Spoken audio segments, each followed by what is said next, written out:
This week's episode of the And She Looked Up podcast is brought to you by our premium subscriber community on Patreon and Buzzsprout.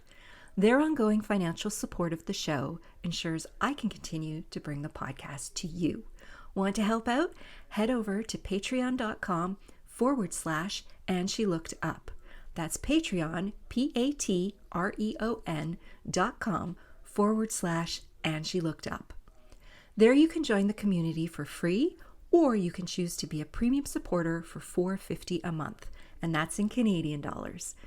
Paid supporters get access to a monthly exclusive podcast episode only available to premium subscribers. You can also click the Support the Show link in the episode notes on your podcast player to support us via Buzzsprout, where you will also get access to each month's exclusive premium supporter episode. I can't tell you how much I appreciate all our monthly supporters. They are the engine that keeps the podcast running, and they're a pretty cool bunch too. And now, let's get on with the show.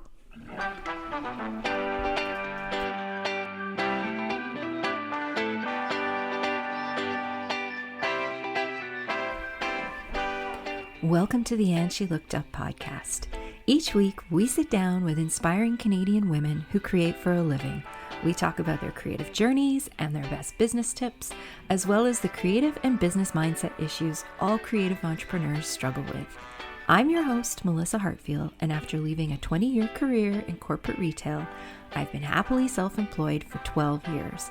I'm a graphic designer, an illustrator, and a multi-six-figure-a-year entrepreneur in the digital content space. This podcast is for the artists, the makers, and the creatives who want to find a way to make a living doing what they love. Hello, everyone, and welcome to another episode of the And She Looked Up podcast. As always, I am your host, Melissa, and this week I am very excited because I am inviting our first fiction author onto the show. My guest this week is fantasy romance novelist Demi Winters. Welcome to the show, Demi. Thank you for having me. I'm excited to be talking to you today because, like I said, you're the first. We've had other writers on the show, but you are the first fiction novelist. And so this is going to be interesting. You are also self-published, which I think a lot of people are very interested in. So this should be a great conversation. But for those of you who do not know Demi, she is the fantasy romance author behind the novel Road of Bones, and her upcoming book, Kingdom of Claw, is coming out later this month. It will probably actually already be out by the time this podcast airs, but you can pre-order it now on Amazon. She's a lover of all things fairy tales, fantasy, and romance, and she lives here in BC with her husband and 2 kids. And when she's not busy brainstorming fantastical worlds and morally gray love interests. I love that line. To me, Demi loves reading and cooking. So we are going to dive in because she has a very interesting path that led her to becoming an author. So I think people are going to be interested in hearing about that. So before we go too far, Demi Winters is your pen name. So Yeah. that's right. So your real name is Denise. And so I may slip up because I've known Denise for a while. And so I might call her Denise here and there, but All good. I actually, sometimes when people call me Demi, I have a moment of, oh, that's me. Like I'm used to it online, but on phone calls and whatever. In person, yeah, it's kind of it throws me still sometimes. So the first question I ask everyone who comes on the show is, did you feel like you were creative as a kid growing up? Definitely. I spent many hours coloring and drawing, and I actually used to write short stories when I was like barely able to write, basically. And so I had this like series growing up called Little Penguin, and Little Penguin would have all sorts of adventures, including climbing Mount Everest, which he slid down on his backpack. I love it. Like the mind of like a 6-year-old. Yeah, so I was always into particularly the drawing part of things, but later on the storytelling was more interesting to me. Although I was never able to finish anything. It was always just like these rambling starts, and I would just like run out of ideas, or like I had no idea where it was going. So I just stop. So I have lots of collections of like 2 to 3 chapter books. Um, I feel like I was very similar as a kid. I wrote a Mr. Man. Do you remember the Mr. Man and the Miss Yeah. books? I wrote a couple of those when I was 6 or 7, and I illustrated them. I made up Ah, my own characters. I that's so still fun. have one of them somewhere, but I love the penguin. That's adorable, sliding out of the bed on Everest. But you actually went down a completely different path when you first started your career. You went into the sciences, not the arts at all. So maybe tell us a little bit about, because you've had a bit of a progression to get to where you are today.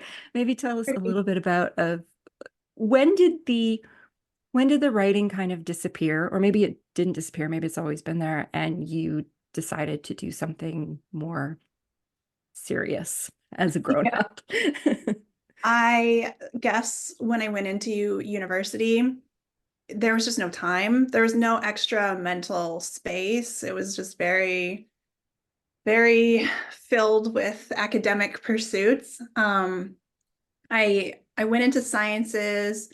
I think like it's so hard to remember. It's been a while. I think I was interested in medicine, but I realized pretty quickly that I don't have the stomach to be a doctor. Like I don't think I could have that sort of responsibility on my shoulders. So then I was kind of meandering through the sciences and found my way to biology. And I just got this appreciation for like the intricacies of everything, like nature and like the human body and just how things have evolved. And so I just kind of kept following my interests, and that's how I went from, the hobby of writing into science. Did you write at all while you were in university, just like as a stress relief or anything, or did it get pushed to the No, side? I never wrote in university. I didn't pick up writing until like 2 years ago. I didn't write anything.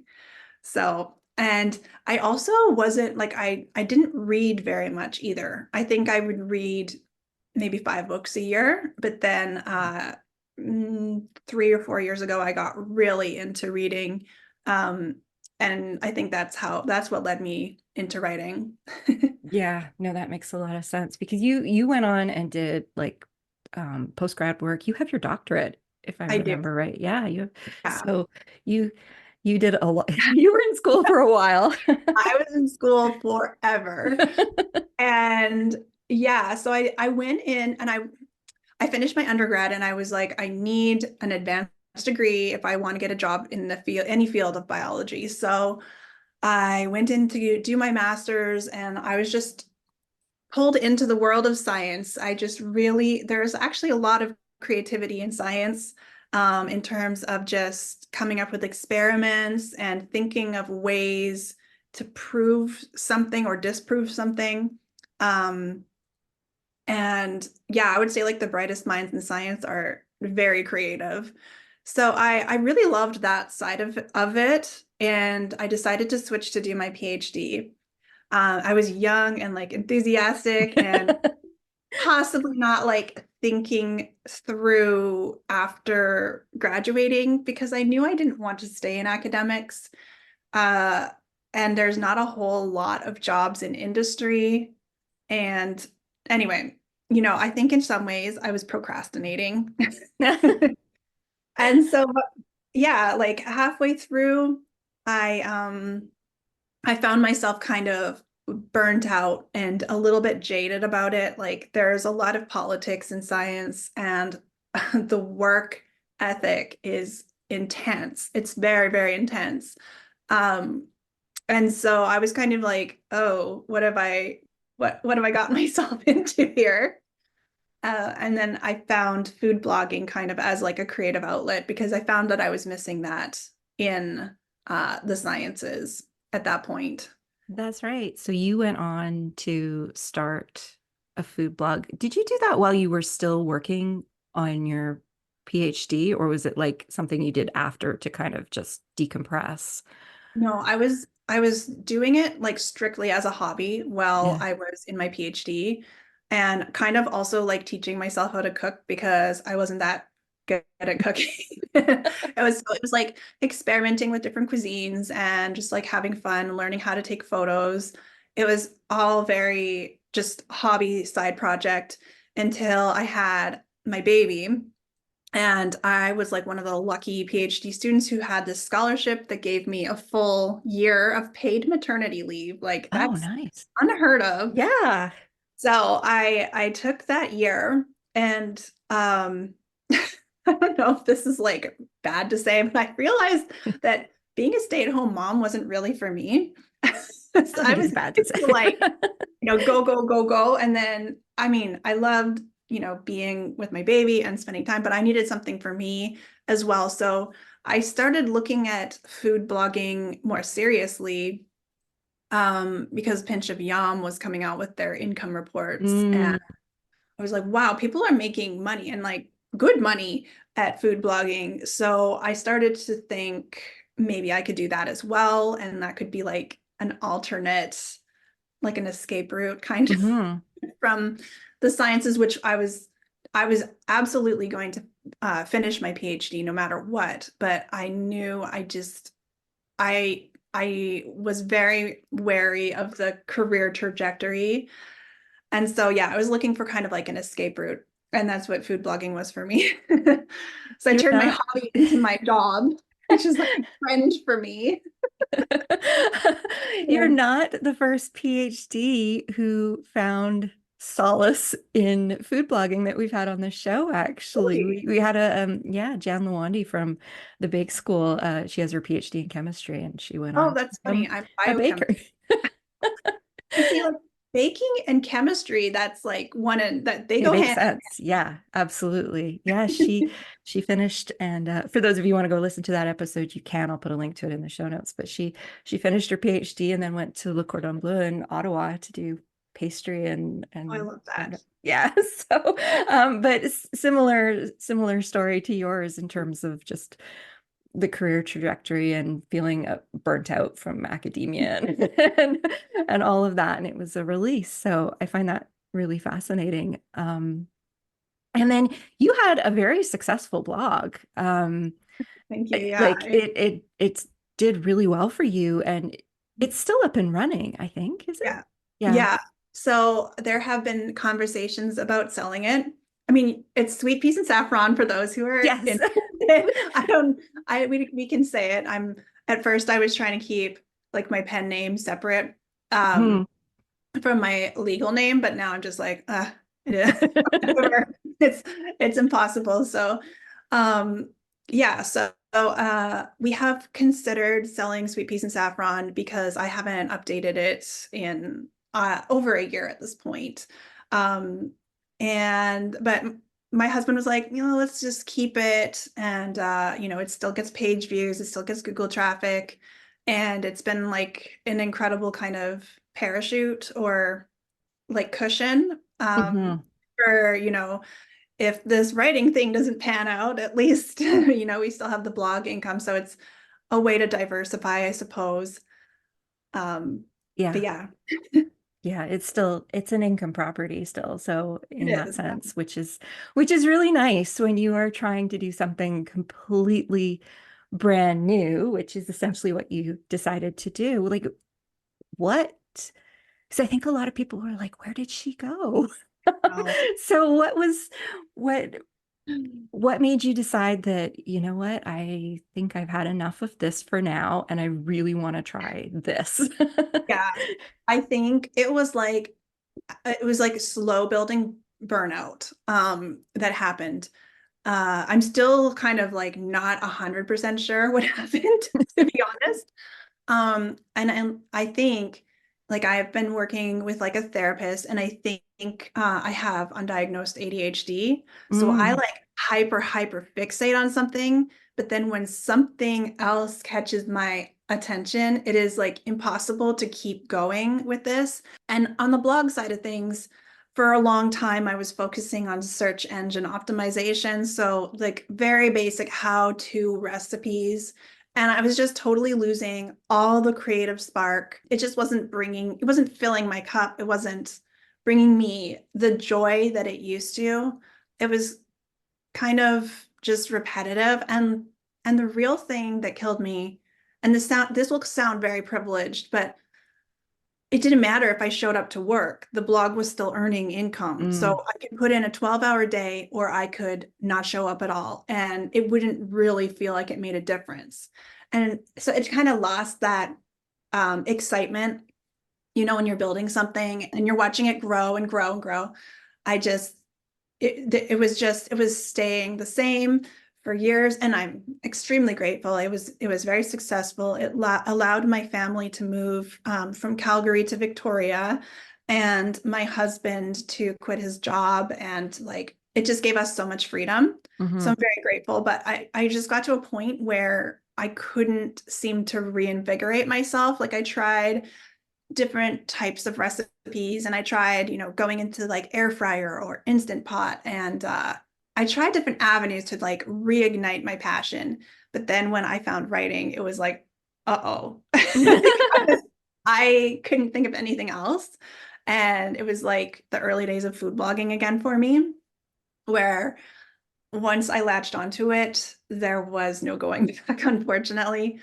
And I do feel weird and kind of guilty about how I left food blogging. I did think it was going to be a hiatus and I would pop back in and be like, surprise. Um, and now at this point, I don't know. I think about, putting up a post being like, this is what I'm doing now. But I also am just kind of the thought of interacting with everybody and stuff. It just makes me feel I'm not, it feels like it's a big thing, going to be a big thing, which maybe this is all in my mind, just building it up. But yeah, so I kind of just left, which is not probably how the best way to do things. But yeah, that's how that's what I happened.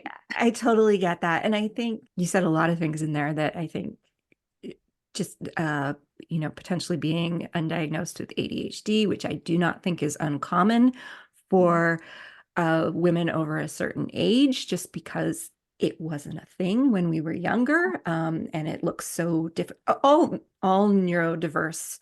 I don't know what the right word to say is, like, conditions. That sounds weird, but Yeah. all they all present so differently in women than they do in men, and I think a lot of women just kind of slipped through the cracks, not necessarily knowing that there was. I don't want to say anything wrong because I think things like being on the spectrum or having ADHD are in some ways just as much a benefit as potentially, like, Yeah, see the world differently. And there's totally. something really special about that. It's what makes the world Yeah. interesting. So, yeah, that doesn't surprise me. I've had so many people on the show who have been late diagnosis of things like that. So, I'm um, not officially diagnosed, but both of my kids are, and they're mm, both boys, and it's so obvious in them. yeah. And it was like, 6, 7 years old. We knew, I mean, we didn't know for our youngest, but for our oldest, but for our youngest, because we had been through it with our oldest, we were like, oh yeah, you clearly. So they've been diagnosed, like no problem. And then and because it's genetic, my husband and I start looking at each other like, is it you or is it me? I think it's both of us. But like, so I haven't seen the specialist yet. I'm on the wait list or whatever. But like I do not have scattered thoughts or lack of focus or hyperactivity or any of those classic symptoms. I do get the overwhelm. I get like I have problems with loud noises. Um, they just exacerbate my like I have to just leave. I can't. Yeah. Um, and I get the hyper focus. So yeah, like the hyper focus has given me success in my life. Exactly. Yeah. Yeah, but like also I didn't want to leave blogging. It just became this thing that that it was like this thing's in control. My brain is in control. I'm just following Yeah. what it's Yeah. saying, telling to me. I'm very similar. Once something else grabs my attention, all the other things, no matter how much I love them, just it's like, yeah, they They're we're done. gone. They're You know? dead to me now. Uh, Almost, yes. So I get that for sure. Yeah, and I can see how going back after such a long absence, I think I would have some anxiety about posting something, just knowing what might come at me, people having questions and wanting to talk yeah. and all of that can be a lot. So And I yeah, think it so comes also to like how I used to run my food blog in terms of I really put myself out there on social media and I shared like personal things mhm, and there was a deep level of kind of like um bonding with yeah. my readers in some ways and I do think that contributed to my burnout like significantly. So like I've approached being an author in a completely different way. I'm just having a Mhm. bit more of a barrier between myself and my readers. It's like a extra layer of protection. Um, and yeah, so Yeah. I think that going back to the food blog where I was like sharing deeply personal things that's also probably contributing to my anxiety because I haven't really been doing that lately and Yeah. feels very much like you're exposing yourself and yeah. So when did you start to feel the pull to write again? Like, what was it that kind of made you be like, oh yeah, I used to write. I think I'd Mhm. like to do that again. It was like a light bulb moment, like a switch being flipped on that I couldn't flip back. So I remember it so clearly. I was walking with my mom and I can't remember if I was either, gushing about the latest book that I had read because at that point I was very deep into like book talk and reading and Hmm. um I was struggling with the blog at that point. It could have been that I was complaining about the blog or something. But I can't quite remember. And she said, I always thought you would be a writer when you were grown up because you loved writing so much as a child. And I just was like, bing, light bulb. I yeah, I went home and I couldn't stop thinking about it. And I was like, I'm gonna write a book. It was kind of always on my bucket list. Yeah. um, all of a sudden it was this thing that I couldn't shake. And so I started thinking about it more and more and like investigating how one even writes a story because like I said, I never used to finish them before. Um, and it just kind of snowballed from there. And you are writing in like the fantasy romance genre. There's some Viking themes that run Yeah. through what you write and everything. What drew you to that? Like, was that something you were heavily reading at the time or something you've always loved? Or like, how did So that? I read a lot of fantasy as a kid, Mhm. but there was always something kind of like I was always never felt connected to the characters for one thing. And they often kind of read as like a little dry, the ones that I was reading. And so I loved the genre. I loved the like escape into another world, but I never really connected to them until when I was blogging, I used to listen to audiobooks while I did my food photography. And I listened to Sarah J. Maas, A Court of Thorns and Roses, and it kind of pulled me back into that world. And it was just so easy to listen to and so fun. And it still gave me that feeling of like being pulled into a different world. But I connected with her characters in a way that I never did with other fantasy books. And so I love that. So that got me into like fantasy again. Um, but I couldn't find anything that really gave me that same feeling as reading her book. Mhm. I have since then like gone down the rabbit hole with book talk and I've read hundreds of books. And so like I have since found some like really great authors. But yeah, that was like the catalyst for me getting kind of pulled into romantic fantasy or romantasy. There's always debates about definitions. Um, but so yeah, I knew I wanted to write something with like world building, that had like the really good world building, like the fantasy books I loved as a kid. and some of the newer ones that I had read, but also with those characters that you can relate to, Hmm. that feel like yeah, I really wanted the character element to be there as well. But Vikings, that came out of left field. Yeah, I was gonna say, like, is that something that you No. were into, or is it part of your heritage? I mean, now I'm into Vikings. They are cool. But I will tell you, when I started writing, I was like, uh, but basically what happened is I was reading Leigh Bardugo, who she wrote Shadow and Bone. Thank you. Okay. I just, you know what? All the fantasy book titles are often like very like Shadow and Ash, and so I can sometimes get them confused. Okay, so Leigh Bardugo wrote Shadow and Bone, and it was like she used Russia kind of as a blueprint, and it just gave it a really rich feeling of, using like cultural identifiers that helped you kind of like imagine the world and just feel really immersed. And I thought Mhm. Iceland was, I think what happened is I have a weird obsession with watching drone footage of volcanoes. I don't know if you've seen these. Yes, Like the footage they get is so crazy. And I think especially that, at night. Yeah, it's yeah, it's so beautiful and scary at the same time. And mhm. so I think I was watching one of those drone videos and I was like, someone needs to write a book using Iceland as like the setting. And so then I got obsessed with the idea of that. And then it naturally went to Vikings. And I'm really glad that I did that because it's a little bit different from what's Mhm. out there. Like everybody does kind of a medieval setting with fae and um, elves and things. And so like this book is just Vikings with magic essentially, but it stands out a little more, I think, just having that little twist. Yeah, I feel like Iceland is kind of on the verge of becoming something very popular. I watched a kind of a murder mystery, but kind of a crime drama on Netflix that took place in Iceland, kind of, and it was so good. I just was completely Watch. absorbed in it, and the scenery was such a part of the story. Like it became almost like a character. Yeah. And I just thought this is really cool. Yeah, Can't it remember is the so name. cool.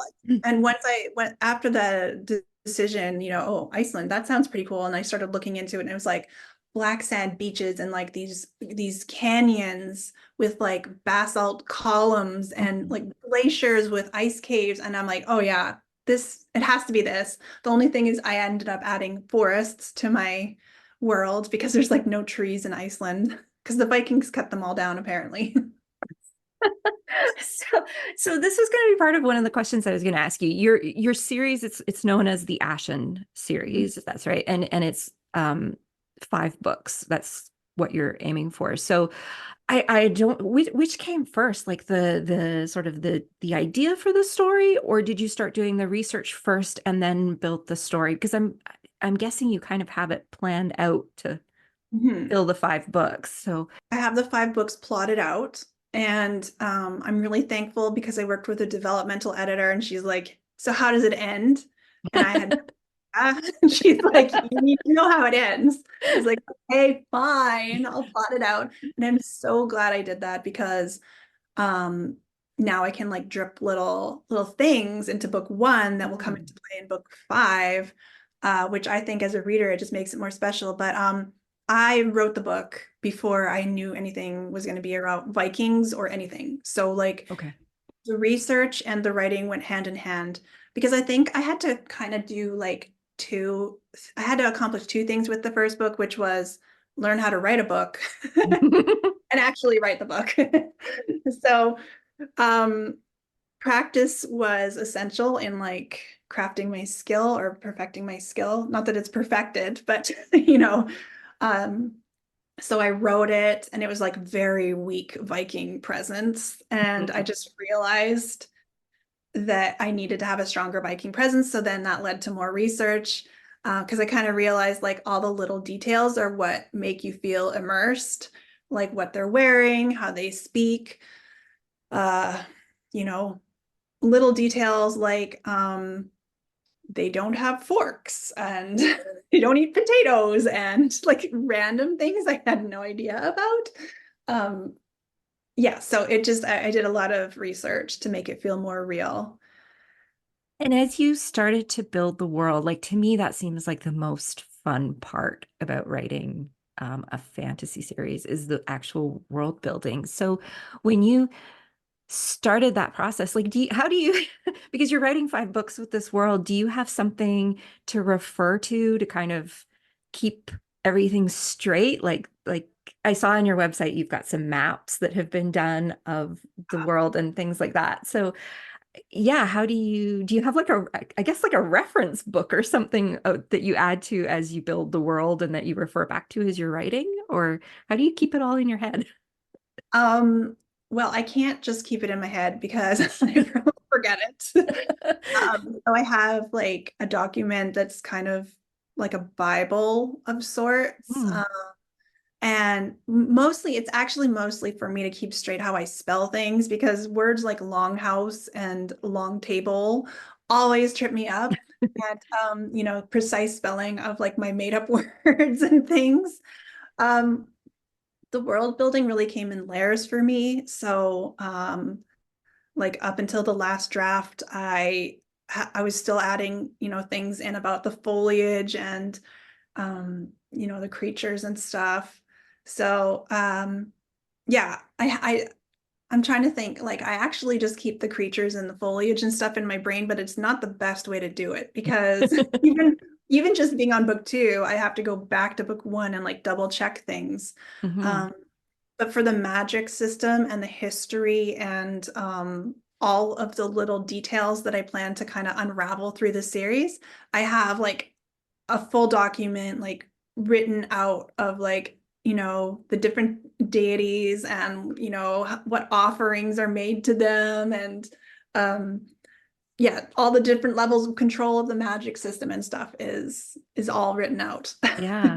Yeah, that's got to be a lot to kind of keep straight, especially Yeah. if you are going really deep and trying to make it really rich and immersive. So, yeah, I've always wondered how people do that, how they keep track of it all. Yeah, so you went through a considerable amount of research and then the writing, and you said you kind of you mentioned that you hired a developmental editor to help you with the plotting and everything.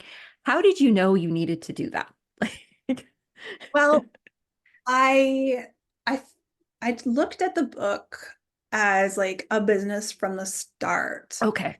And having okay, so I guess this comes back to like a fundamental way of running this book business.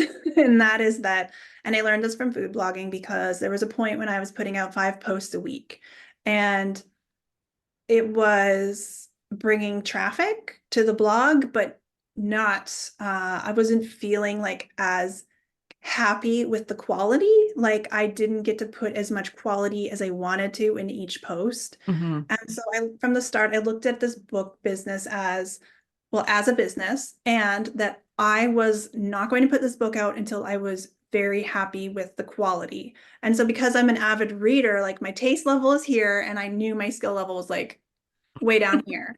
And so I wrote the book and it was terrible. And then I wrote it again and I revised and revised and I just got it to a point where I was like, I can't make this any better on my own. I've hit my own limitation, but like I know there are problems with it. I knew the middle was very slow and there was some issues like that. And so I went to a developmental editor and I kind of looked at it like taking a course. So I didn't I went for a more expensive one. And I will say that it was a little rocky in the start, but then once I learned to work with her, like I learned that her value comes through her actual Zoom calls, not the report. Um, she has become like invaluable in my process. She looks at the story structure from a completely outside perspective and is like, um, she started asking me questions I didn't know how to answer. Like, is this a romance book or is this a fantasy book? And I'm like, it's fantasy romance. And she says, what comes first? What's the most important thing? And Mm. I had to really think about it. And I eventually said, fantasy comes first, the romance comes second. And then we went from there in terms of like developing an antagonist and structuring the plot so that it's like building. and it just completely changed um, everything. Like in the story, it changed how I thought about things like conflict and tension. And the homework books she gave me were super, super helpful. And she made me watch shows like movie like The Fugitive, because the book is like a chase. And she's like, watch The Fugitive and see how they show it. And I realized they always show the chaser's point of view, and it builds that tension. I was like, oh, so I realized I was Hmm. missing that perspective in my book. Yeah. So do you find yourself now whenever you read or watch something that you're kind of um, looking at it from a completely different perspective? Totally, totally. I'm always, you know, I'll feel like, why do I feel disconnected from this? And then I'll think, oh, their goal hasn't, I don't even know what their goal is. Hmm. I feel like a little bit like I'm kind of floating around here, not anchored. And yeah, so this is my science brain. And it's, I think some of my writer friends look at me like, you're way too analytical about this. But it's just how my brain works. Well, I think everyone's writing process is different. So, I think, and we all have different things that influence how we write. So, you do it differently. That's fine. Um, how did you feel when when you finished the first book and put it out there? Like what sort of went through your mind and your heart when that happened? Well, first of all, it was like surreal because I worked on it for 2 years before I put it out. And so it was like the longest blog post ever. That's what it felt like. The longest blog post ever. I've never worked 2 years on something. At least you Um, didn't have to photograph it. Like, True. No photo. Yeah. So, or do a video of it. Yeah, but there was a lot of uncertainty because so I personally, like I said, wasn't going to put it out until I felt really good about what I wrote. So I knew I personally felt good about what I was putting out there. And I think that made all the difference. For me, just I didn't rush it. I didn't cut corners. It was the best I could do with my skills at that point. And so I yeah. felt good putting it out. But at the same time, I was completely untested. I hadn't really, like, you get feedback from beta readers, but you're never really sure because, they might just tell you what you want to hear. Hmm. And it's different from like actual readers. So I was uncertain just because I was untested. And so yeah, uncertain, but also excited and ready to put it out there after 2 years. Yeah, because the first book, Road of Bones, it's an Amazon bestseller. It's got the orange flag on it when I was looking at it last week. You've got thousands of reviews and ratings, four stars plus and everything. Like that's pretty great for a debut novel. Like, was that what you were expecting, or did that catch you off guard, or how did you feel about all of that? I mean, I think I hoped, but tried to temper my expectations that it would be like a slow build kind of thing. Yeah. Especially it being like debut for one thing. People are like more hesitant to pick up a debut, Yeah. especially the book one in a long fantasy series. So yeah, no, it's been really, really, really cool to see people not only reading it, but like loving it. It's been really cool. Yes, I saw a completely random TikTok in my For You feed for of somebody talking about your book, and I was just like, "That's so cool." I know her. So yeah, that was really neat because book talk is like huge, and we'll talk about that in a minute. But book two in the series, Kingdom of Claw, is coming out. I think February 21st. Mhm. Yeah. This will probably go out. This episode will probably go out a week or two after that. So it's coming up soon. And how are you feeling about that? Like, do you feel like the expectations are pretty high now, given how successful the first one has been, or are Yeah. you? Yeah. Because there's like a couple of twists at the end of book one. So people are like dying for book two. Yeah. Uh, and Yeah, so the expectations thing is a little like I'm trying to navigate that currently. But I'm glad that I had to write book two while writing book one because they're very intertwined and I had to know how to set a lot of things up in book two, Mm, and plant a lot of little seeds in book one. So I did write them around the same time. And okay. by the time The Road of Bones went out, Kingdom of Claw was already in its like third or fourth draft. And it had been through my developmental editor and all that. So the past like 6 months has been me like really refining it. Hmm. I do, and I'm doing my final read through, which is funny because last week was my final read through, but here I am doing the final read through, and it's a good thing I did because I found a chapter had gotten like swapped. Oh no. Like my ARC reader, my advanced readers got the correct file, but like I was going to hand this off to my audiobook people. And then I realized an entire chapter was missing. So, anyways, good thing I'm paranoid. Good thing to double check and triple check and No quadruple check. kidding. Uh, anyway, yeah, I was reading it and I'm feeling good about it. Like I'm happy with it. I feel like inside, like this is what I had envisioned. Oh, And awesome. that's going to give me peace of mind. Like if someone doesn't like it, then it's just, not for them because book Yeah. reading is so subjective. It absolutely. It, yes. Yes. Just because one person doesn't like it doesn't mean somebody won't love it. It's, yeah. Um, you mentioned a little earlier in the interview that you started this to be a business from the get-go. And I think, particularly as someone who's self-published, I feel like if you want to be self-published, you have to be ready to embrace being a business owner as well as a writer because nobody else is helping you. It's all on you, right? To either hire the people you need to help you with certain pieces of it and to do your marketing. And you have to wear all the hats in what you're doing. So um yeah, how did you learn to do all this? Because watching you from the outside has been it looks like you've been doing this for years and I know you haven't. So how did you like were there like when you decided you wanted to do this and you were like, I'm going to make this business, where did you go to get help and to figure this out and learn how to become a self-published author?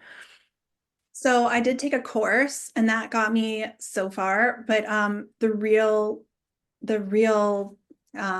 help has come from other authors. So like meeting other authors and interacting with them in Discord groups, that has been huge, for just, teaching the technical side of things. Mhm. In terms of like marketing, I think I had a real leg up because of the food blog. I've been on social media for like 10 years. Yeah. I know how to promote myself. It's a bit different with the book than with the food blog because the food blog, you're trying to get them to go to the blog versus the book, you're trying to, I wouldn't say I'm pushing them to Amazon. I'm making them aware of the product more so than anything. Yeah. Um, but I think for marketing, it really helped that I was on Book Talk for like 2 years before I even started writing the book. So by the time it went out, I'd been on there for 4 years. I'd seen, a lot of authors stick their foot in their mouths and get review bombs, whatever. And I saw people who made entire careers from TikTok, just like being successful in their marketing and getting people to be aware of their books. So so a year before I published, I started my social media accounts and I started playing around and sharing excerpts from my work in progress. And I think that helped me gain a following, but not only that, but like gain readers as followers, not other authors, which is Mm, something that I did see a lot of authors doing is just sharing like their writing updates, their writing process, and like not to be harsh, but like nobody cares about your work in progress when you're not published and you don't have word of mouth. So you have to like get them to follow you for other reasons. yeah. And so like I would post about books that I was reading and like try out different hooks, different video styles. And so I felt like I had a pretty good handle on it by the time the book was published. Yeah. Yeah, because I think when I found you, book one hadn't quite come out yet, but you had a sizable Instagram following, which is where I found you first. And I was like, how did she do that? You know, I like she mean, doesn't have a book out yet.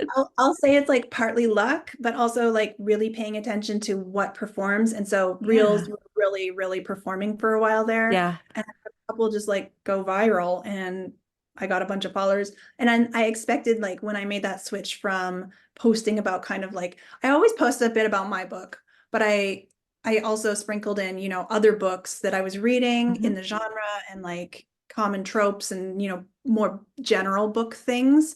And I was like expecting that when I switched to being pretty well all about my book, that I was going to lose a lot of followers, but somehow I haven't. So thank you guys for sticking around, I guess. I'm surprised. Yeah. I think that kind of makes sense though, because book readers are a different crowd than food blog readers, Yeah. I think. They genuinely love not just reading, but just books. Like they love hearing about whether it's your book or books you're reading. Like I think like I love hearing what other people are reading, but I Yeah. also love hearing the authors that I love talk about what they're working on. Like I think it's just yeah. And book readers are very voracious. Like they have big Yes. appetites. People on TikTok are reading like 20 books a month, Yeah. which I'm not sure if they're how they're doing it. I No, mean, that is amazing. I can manage up, 12 a month, which is it's pretty still a lot. a lot. It's a lot. And I'll tell you, I don't watch TV. I all my free time is spent reading, essentially. I mean, momming as well, but like, yeah, I read for hours every night. I mean, mostly audiobooks too. Yeah, that audiobooks helps because you can get chores and things done while Yeah, you're listening, or you can drive somewhere while you're yeah, you listening. can fold your laundry and like cook dinner or whatever. Yeah, exactly. Yeah, I read four last month, and that was a big number Good. for me. But I read seven last year, and that was just pathetic for me. Like, so I tend to go through spurts, like where I'll read voraciously, and then I kind of pull back for a bit. But this is what I find so fascinating because I am so interested in like building communities around what we do as creatives because I think that's really the way to connect with whether you're a writer or an artist or a musician. Like it's that community that you build around you, and they in some ways they do a lot of your marketing for you, Yeah. because they're the ones who talk about you and everything. So was that really on your mind when you started this? Was like growing more of it? Because I feel like in food blogging, the emphasis isn't as much on community as maybe it could be. Yeah. Um, It's actually kind of like interesting that you say that. So with my food blog, I was extremely focused on community you building were, yes. with my Facebook group, but I also think that it's a reason that I burned out Mm, because you go from feeling like energized from it. I went from being energized to feeling like I owed them my yeah. time constantly. And then when I wasn't able to show up, there was a lot of guilt. And so I've actually kind of approached the authoring thing like with more of a veil between me and the readers. I created my Facebook group just so that they have a place if they want to talk about the book. I did consider making a Discord server. Well, I have one for my advanced readers, but I'm trying to do less but better. I have the essentialism book, Hmm. and so their like tagline is less but better. And that is how I'm trying to do this whole author thing, like compared to the food blog, just Yeah. less but better. And so I decided I'm just gonna have the Facebook group. Even though a lot of young people don't have Facebook at all, which still kind of blows my mind. But at least if they want a place to talk about the book, it's there. Yeah. The other thing that I'm doing is like I post when I'm feeling inspired and I'm not forcing it. Luckily, right now, I'm feeling inspired to be posting on social media and interacting with people. Um, but if I'm ever not feeling like it, I just don't beat myself up about it. Hmm. So yeah, that's It's a my, very, yeah, it's a very fine line yeah, to walk. I completely get that.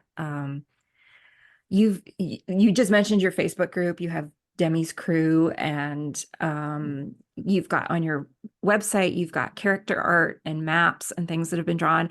Are those like fan art, or were they things that you actually commissioned, or a bit of both? hair commissions. Okay, they're Oh very yeah, cool.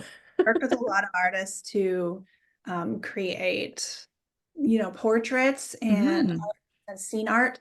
And that is another thing I have to thank the food blog for, because um, it's given me like the financial means that I can commission these artworks. So yeah, like I know we were going to talk about finances, but maybe this is a good segue Sure. that I did have to invest quite a bit in terms of author editing and cover design. And I did pay for all of this art to be commissioned as well.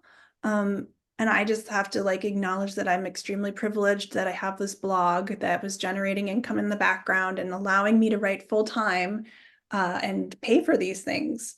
Um, but in the 6 months that the book has been published, it has, more than broken even. So it definitely gave me a leg up over people who have to like, what is it called when they bootstrap or Bootstrap, yeah. Yeah, when you're starting from oh, scratch, basically. Like, scratch. Yeah. Like if yeah. I did, there's no way I could have pulled this off if I didn't have that like cushion from the food blog.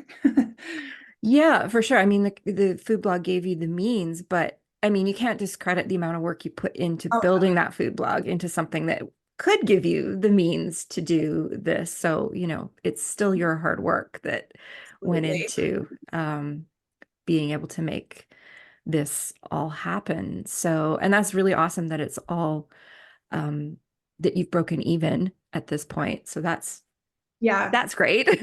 I think it took about 3, maybe 4 months to break even.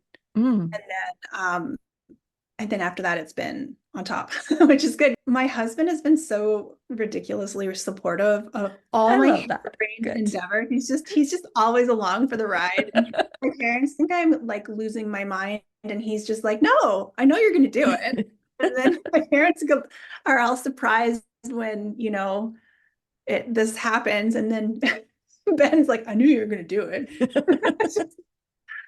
That's awesome. I love it. I love hearing when somebody has a really supportive partner and is just like, just they just assume you're going to do it because that's who you are and you're going to do it and they know you can. So they often have more faith in us than we have in ourselves. So, Yeah.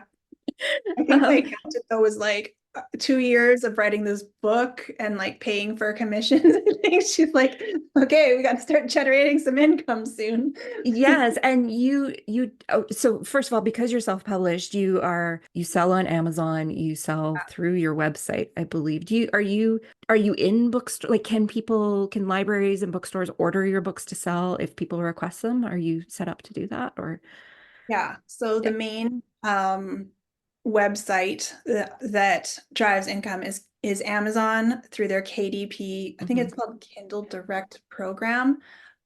So publishing through them is as simple as uploading a few files and like selecting all the right things. Things.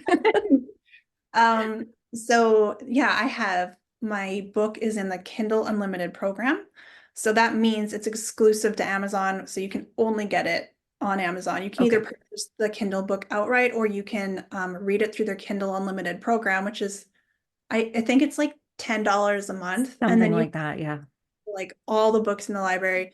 It's a really great way for people to take a chance on a new author because Mhm. you can read, 10 pages and be like, oh, this writing style is not for me. And you've invested nothing but, 10 pages worth of time and you earn it and get a new book. Yeah, It's great. It's like the library, but from the faster. comfort of your own home. Yes.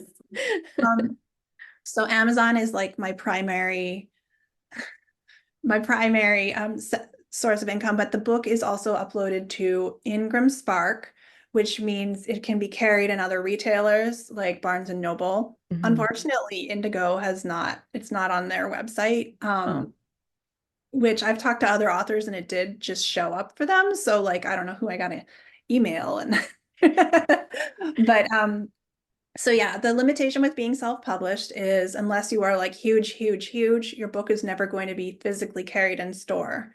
Um, so they have the option to carry my book, but mostly people will just order it from their website. But I can say that I now have a literary agent. I saw So that. that Yeah. might change soon. Um, hopefully we'll also be able to get it into foreign markets. And Mhm.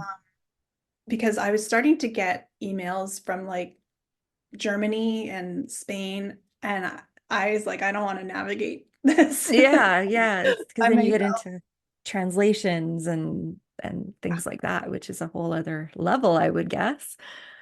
So. Yeah, so I don't know exactly what the future will hold, but we will see. But you also have merch, which I think this is another thing I find fascinating with self-published authors is a lot of them are going down the merch avenue as another revenue stream. So you have an Etsy shop where you sell cool stuff related to the books. What made you decide to start that? Like just I was getting a lot of requests for signed books, which is something ah, I didn't really from a reader's perspective, I feel like there's two types of readers. There's like the people who just, have all the books, and then there's the people who want like the special editions and signed by the author and all that. And so if it hadn't been for people, asking where can I get a signed book, mhm. we probably wouldn't have done it. But so yeah, we have signed books in our Etsy store. And then I'll admit this was purely me procrastinating. I got like socks designed and enamel pins. This was purely me like not wanting to write, just like going down rabbit holes. That's all it was. But yeah, so it's been fun. And now because I have new book covers, we are doing like bundles and things like that. And Yeah. people are interested, even though it's really expensive to ship through Etsy, people are going for them. So Yeah, it's I nice. mean books are heavy. Like, They they're are. not They're like being in Canada yes. compared to being in the US. Yes. Yeah. Yeah. Mailing in the US is so much cheaper. I know. It's so hard for smaller businesses in Canada to compete just on the shipping alone. I deal with it every day in my business and yeah, try to I keep can I'm always thinking about weight whenever I create anything new. It's like how heavy is this going to be? Like uh, I can see Washington State from my living room window. I So know. I'm like, oh, it's just It's just crazy. it's crazy It's that just yeah. that like distance makes such a difference. Yeah. Um, yeah, no, that's really cool that you've gone down that road. And I listened to I've mentioned her on the show before. I listened to the Creative Pen podcast with Joanna Penn. She's been she's a self-published author, fiction and nonfiction, and she's been podcasting for I think she's got like 700 and something episodes. She's been around forever, and she talks about the craft of writing, but also the business of being a self-published author. And she's going through the whole Kickstarter thing right now, creating these beautiful handbound or gilt-edged special editions of her books. And she's been so sort of flabbergasted by the results of how receptive people are to this, and it's kind of a whole new stream for her. Because she's been around, she has lots of books and quite a following at this point. But um, yeah, I just find it really interesting to see how everybody is, how people manage the Yeah. business of writing. So before we wrap up, where do you want to take this? Like, where do you see yourself going with this? You've got three more books to do, so. I guess that's like kind of my goal for now is just to finish the books. I don't have other ideas like rattling around up there. I just seem to have the capacity for one thing at a time. Uh yeah, I don't really have any huge goals beyond like finishing the series. Mhm. I'm just I mean, like I said, I was running this as a business, but I'm also just kind of seeing where it takes me. Yeah. just being really open to, the opportunities that present themselves. So, yeah. I mean, I hope after 5 books, I still have the passion to keep, maybe start a new series, or who knows? It's really hard to say. I find the more you create, the more ideas come to you. It's sort of, Yeah. One thing I noticed is as soon as I started writing, like I don't get ideas don't just come to me. mhm, Normally, like I have to sit down and brainstorm scenes and, characters and storylines. But as soon as you like open your mind to ideas, like as soon as I decided I wanted to write a book, then ideas did sort of start randomly coming to me. Like they won't amount to anything until I actually sit down and like plan them out. mhm. But yeah, it's almost like being open to ideas is like important too. No, I totally agree. And there's just something about, and I'm very similar. It's not until I sit down and physically start to do the thing, whether it's sketching or writing something, or just, that's when all the things start percolating in my brain and it comes to me. But if I don't sit down and make the time to do that, then I never have any ideas. I feel like I'm creatively dried up. So I'm glad to hear that that I'm not alone, because I have author friends who were like, this story idea just won't leave me alone. And I'm like, how do I get that? Can I have some of that? yeah, But then that's they when you tell have me to that sit they have down too and many ideas and then they get paralyzed. So, with indecision. So maybe it's not always a good thing, but anyway. yeah. Yeah, that's true too. Um, so book three is probably now. Have you started writing it already? Or are you on the path or taking a So break or? my next book will be actually not one of the main five. It'll be a novella. Oh, okay. Between book 2 and 3. So I hope to have that ready to put out in the fall. Um, the reason it is these books ended up being like really long and really complicated, and I just needed to write something short. And not only that, but I anticipate book 3 will take a while to write. So it's like I want to kind of have something out there for readers In in the meantime. in Um, between. but yeah, so I haven't started writing book 3, but I do have it mapped out, and I have it mapped out in pretty good detail. Mm. Although I have a tendency to think I can fit more in a book than is feasible. So like I think I'm going to have to cut an entire point of view from the book, because I'm like, yeah, Kingdom of Claw ended up being like 700 pages, and then I thought I could add another point of view on top of that. Like I don't know what I was thinking. So yeah, it's Yeah, gonna require some, you know, snipping. Yeah. thing. So Kingdom of Claw is out very shortly, if it's not already out when this goes. Where can people find it? Amazon, I'm assuming, and where can they find you online and where can they find your shop? Tell us where we can find you out there in the world of the internet. All right. Well, the books are, the digital books are exclusive to Amazon. And hopefully I can get them in Canadian bookstores this year. But yeah, so the main place is Amazon. Um, and I'm mainly on Instagram, but I also am on TikTok. I just have to be careful because TikTok can just suck you in, and then like 4 hours have gone by. So like I'm very mindful of how much time I spend on TikTok. Um, and I've also kind of been on Threads. Like I can't figure out how I feel about threads. I'm like, sometimes I get sucked in, and sometimes I'm just like, this is worse than Twitter, and I get irritated and I go away, and I just can't figure out how I feel about it. there was like a few golden months when it was just fun, and there was like memes and it was humor and happiness, and then all the controversy sneaked in, and Mm. I'm pretty, I gotta mute some mute, mute, Yes. Yes, I've mute. been very generous with the mute button on threads. Yeah, it was great in the first few months. It was just like, oh, this is like Twitter back in 2009 when it was fun. Yeah, before it got toxic. Yeah, exactly. Oh, that's great. Well, thank you so much for coming on the show today. This was such an interesting interview. I really wanted to pick your brain for selfish reasons as well, but that's one of the perks of having a podcast is that I can do that sometimes. So Thank you yeah, for having me. it was great to have you on the show. And for those of you who have not discovered Denise or Demi yet, you can find her on her website. We'll put links to all of this in the show notes, but it is demiwinters.com where you can go to learn more. And she's got links to everywhere that you can purchase and also get socks and enamel pins if you want. I want some stolen raven socks.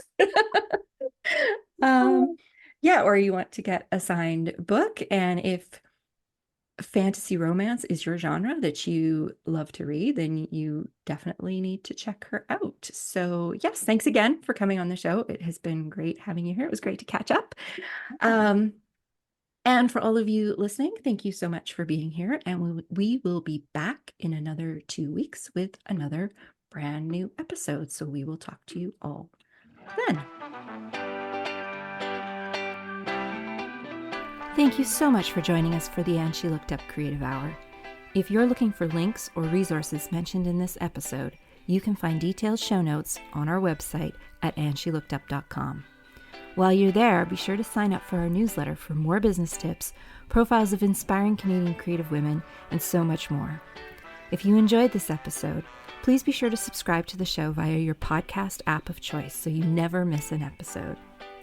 We always love to hear from you, so we'd love it if you'd leave us a review through iTunes or Apple Podcasts. Drop us a note via our website at andshelookedup.com or come say hi on Instagram at andshelookedup. Thanks for listening, and we'll see you next week.